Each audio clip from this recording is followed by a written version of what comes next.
생선이나 고기구이가 미세먼지의 원인이라는 지적이 나오면서 실내 미세먼지에 대한 우려가 높아지고 있습니다. 실내 미세먼지는 왜 생기고 얼마나 되는 걸까요? 대책은 무엇일까요? 검사장 출신인 홍만표 변호사의 거액 수임료와 탈세 혐의가 드러나면서 전관 비리가 사라지기는커녕 더 심각해진 것 아니냐는 의혹을 낳고 있습니다. 고질적인 전관 비리의 실태를 취재했습니다. 택배 시장이 급성장하면서 3년 전 택배 전용 화물차를 위한 배차 번호판이 도입됐습니다. 그런데 이 배차 번호판이 대기업 배불리기에 이용되고 있다는 의혹이 제기되고 있습니다.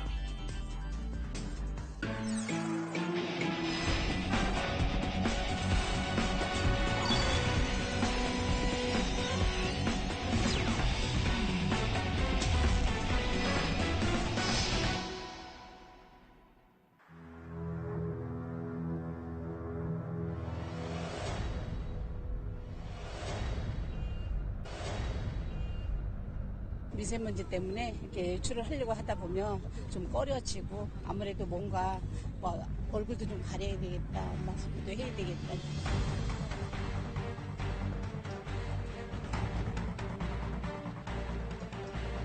미세먼지 같은 거 많이 드세요? 난 맛있고 사니까.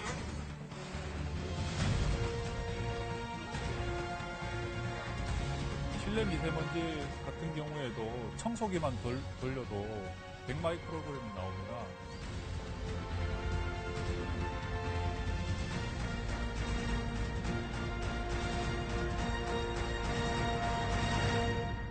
흔히 5월을 계절의 여왕이라 부릅니다. 하지만 지난 5월은 때이른 폭염특보에 연일 계속된 미세먼지 때문에 바깥 활동이 쉽지 않았는데요. 침묵의 살인자라 불리는 미세먼지. 그런데 과연 집 바깥 공기만 문제일까요? 우리 집, 우리가 자주 가는 실내 공간들은 안전한지 알아봤습니다.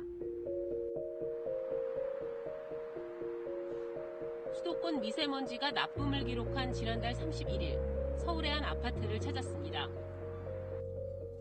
먼저 실내에서 아무 일도 하지 않은 상태에서 거실 미세먼지 농도를 측정했습니다.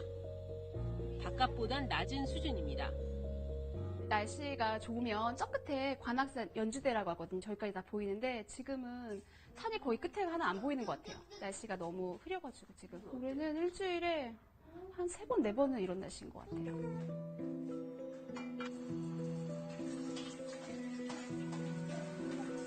음식을 만들기 시작하자 부엌 미세먼지 농도가 급하게 올라갑니다. 불과 몇 분 만에 미세먼지 주의보 기준치를 훌쩍 넘겼습니다. 평소에 생선 요리 자주 하세요? 어떠세요? 네, 생선 요리 자주 하는 편이에요. 생선은 뭐 어떻게 해서 드세요? 조려 먹기도 하고 구워 먹기도 하는데 저희는 구워 먹는 편이에요. 애기가 구운 걸 좋아해요. 아, 그래서. 진공청소기 역시 실내 미세먼지 농도를 크게 끌어올렸습니다. 청소 과정에서 바닥에 있던 먼지가 흩어졌고 청소기 공기 배출구를 통해서도 미세먼지가 나왔기 때문입니다.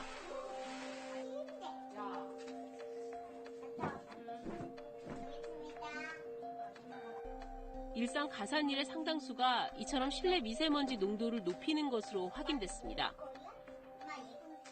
하지만 높아진 집안 미세먼지 농도는 가스레인지 후드를 작동하고 창문을 열어 환기를 하자 본래 수준을 회복했습니다. 하루에 1시간 이상은 하는 것 같고요. 그게 고민이긴 해요. 어떤 때 텔레비를 보면 여는 게 더 좋다고 하고 어떨 때는 아니라고 하기도 하니까.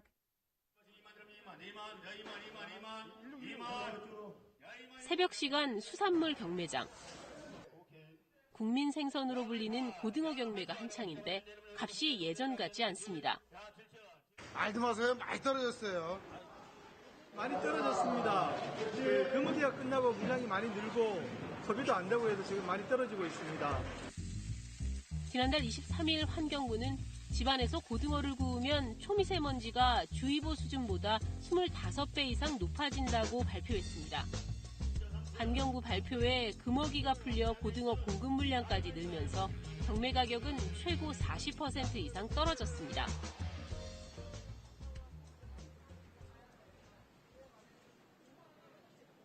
고등어 구이를 주로 파는 생선구이 식당가를 찾았습니다.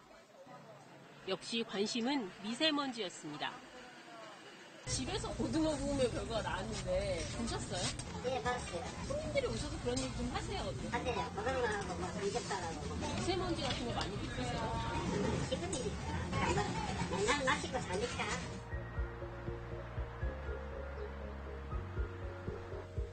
미세먼지 발생 원인으로 고등어가 지목되자 어민들의 항의가 빗발쳤고 급기야 관련 단체가 환경부를 항의 방문하기도 했습니다.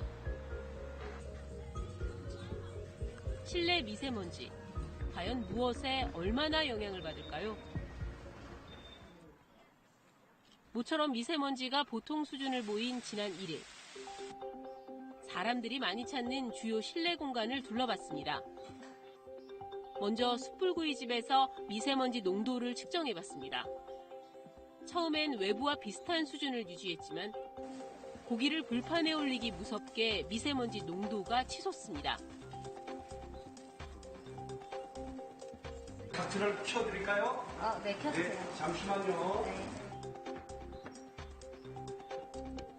환기를 시작하자 이번엔 미세먼지 농도가 빠른 속도로 다시 떨어집니다.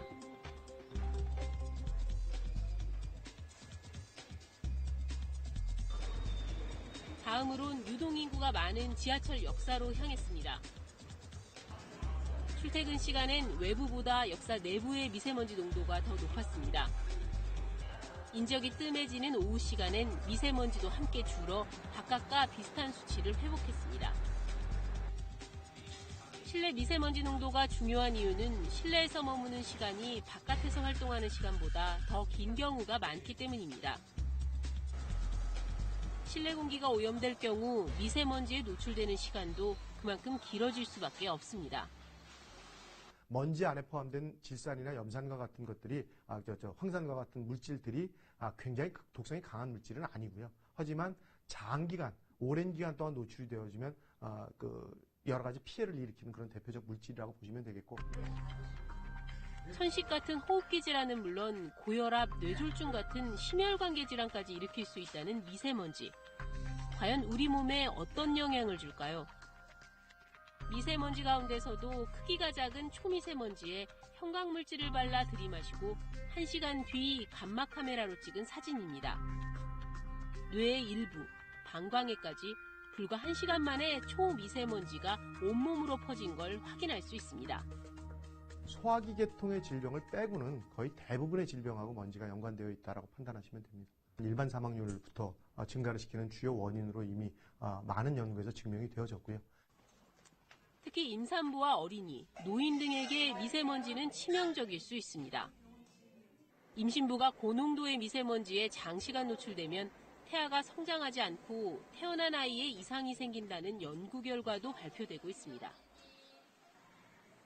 하지만 실내 미세먼지를 지나치게 두려워할 필요는 없다는 게 전문가들의 견해입니다.